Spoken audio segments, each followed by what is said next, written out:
Welcome back to another edition of Reality Check, your weekly deep dive into the X Factor and The Voice. I'm here with Season 6 American Idol standout Melinda Doolittle, but she is joining us today via Skype from Boston, where you are performing with the Boston Pops. Yes, I am. Hello. Hell yeah. Can we talk about the butts for a minute? What? I think he might be subliminally trying to direct us toward his underwear line. For those of you that haven't seen it, I'm sorry to do this to your holiday, but Mario Lopez tweeted a picture of himself putting the star on his Christmas tree with his toddler daughter behind him on the ladder, wearing nothing but bikini briefs. I honestly thought that was a nightmare, but since you saw it too, I realized that that was real. Who does that? That needs to go right back up the chimney. Santa, come get it. Take it away. That poor child is traumatized. And so are the rest of us. Speaking of not right and not okay, L.A. Reid, Emblem 3, The Beatles. You actually are teen heartthrobs like the Beatles. What the hell? Was it? You can't. No. Goodness. I seriously had to lay down after that. Like, I was like, you know what? Maybe if I just lay down for a second, because that, I mean, I know that we like hyperboles on this show. We do. I know that we love to go a little above and beyond, but the Beatles, right? I mean, come on. I would have been better if he said the Backstreet Boys, and even that is blasphemy. But the Beatles, come on. That says it all. Even the Backstreet Boys would have been blasphemy. But it was a rough week for the Beatles on both X Factor and The Voice this week. Hey Jude, as a choice for Emblem 3, just seemed so stupefyingly wrong. Let her into your heart, and then you can start. I got really, really nervous midway through. I was like, if Blondie throws a rap verse in the middle of this, I'm gonna have to shut off my TV. And then they built up the little brother. The Judy part? It's really high and I'm kind of like screaming it out like McCartney did. You have to feel that part. The whole performance was building up to the Judy. What a non-starter. That was the performance that really, to me, stopped people from voting and sent them home. And also, though, at the same time, their first performance, it was contestant's choice. I expected them to do an original. I mean, I know that we haven't seen a lot of what's up their sleeve, and that's a trick question because there's nothing up their sleeve. They don't have sleeves. Why would you want sleeves when you got arms like that? But they talked about the promise that they had. They talked about the artist they wanted to be, and I feel like that was a promise that was never fulfilled. I don't know that I enjoyed anybody's contestant's choice pick except for Fifth Harmony. I really felt like Fifth Harmony was the only act this week that came out hungry and feeling like we've got to do something really special to make the top 3, and they did. I know it's gonna be all right. I do have to be honest and say that a lot of those beautiful harmonies that we heard were actually done by the background vocalists.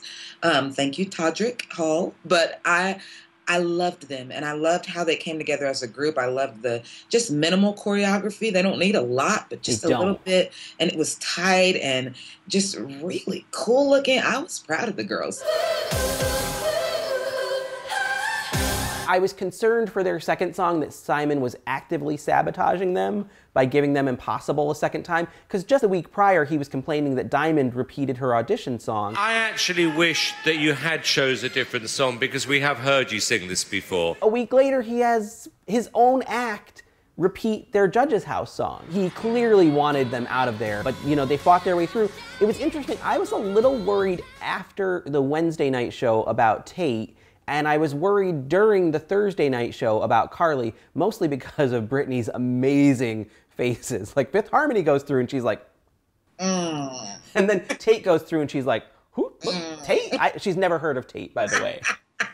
I will say this about Tate. While I love him, I am getting a little bit annoyed that he keeps like acting like he's the only one that deserves the $5 million because he has a family. I may not have a job to go home to. Winning does mean the world. I understand that Carly Rose is 13 years old, and so she doesn't have the exact same pressure on her to make money, but come on, Tate. I mean, everybody wants this.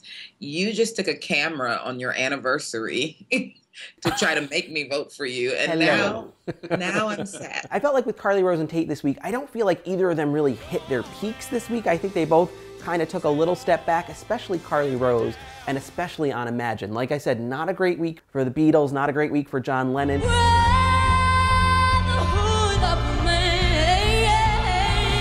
She did a lot with it, and I don't know that the song calls for that.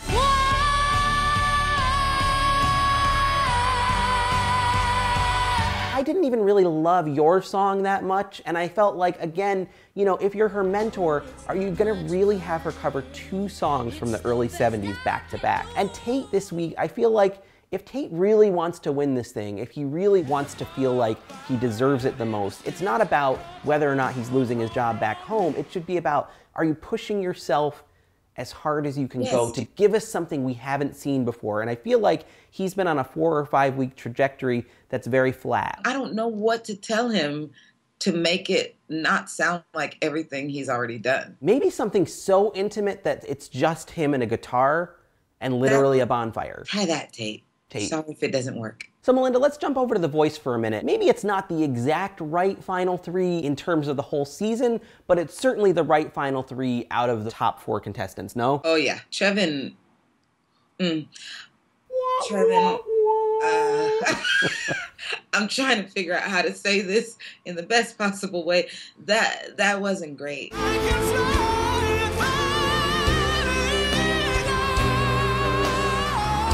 I don't know if he couldn't hear, because like he was pretty consistently off pitch. So I'm not sure if it was just what he was hearing, but we all know that he still has a job with Christina Aguilera. Right. So he's going to be just fine. I would love to take you on the road under my wing personally. When they were going on, the judges, about what a great vocal it was, I thought, wow, the ship has sailed on critique. I'll end up repeating myself again about how just amazingly beautiful your voice is. I loved, though, Christina somehow managed to make that critique about her. When I was first starting out, 7-year-old wedding singer, I sang it at every wedding, every talent competition. Why is it always about you? I'm surprised she didn't break out, you know, the chorus on her own right there. I think at this point, like, the inherent fault of shows like The Voice and X Factor and this mentoring system is that they really kind of fail to judge. They're not actually judges, because they're all kind of in it for themselves. They're in it maybe for their team, but mainly for themselves. Both the contestants and coaches seem fine with this sense of complacency. And, you know, when Terry broke out Let It Be, didn't really do anything different with the arrangement, and then another gospel choir comes out. It just didn't feel special to me. Whisper words of wisdom, let it be. I got annoyed at Blake when he was like, in my absolute heart, I believe that was musical perfection. I'm starting to feel just a slight sense of smugness from Blake, like, I'm so likable that I'm going to carry my contestants all the way to the finale no matter what. And I was just a little bored. This is going to sound like I'm biased, which I probably am, but it kind of made me love American Idol even more for their theme weeks.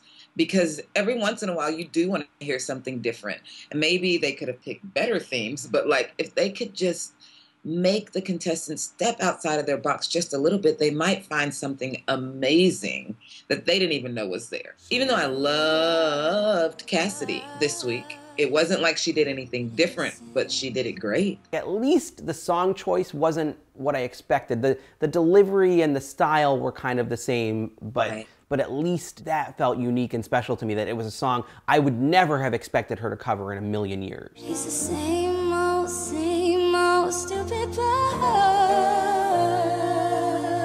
The weirdest performance of the week for me was definitely Nicholas. I loved that Cee-lo alluded to behind-the-scenes tension, but we had no idea what it was. I won't go into too much detail about the internal affairs, and I know we had some differences about which direction to take. So I don't know if Nicholas didn't want to sing another 70s like soul ballad, or maybe he didn't want the spotlight on his wife and child. I swear to God, I expected them to like wheel out an ultrasound machine and like do it right there. Just pull her shirt right up. In the middle of his performance, they would focus in on like the ka-kung, ka-kung. Bless her heart, she didn't know what to do. Sometimes with Nicholas, when he sings these iconic songs, he leaves the melody, like really important parts of the melody. He won't go all the way up. Like on Can't You See, he just never did it. Can you see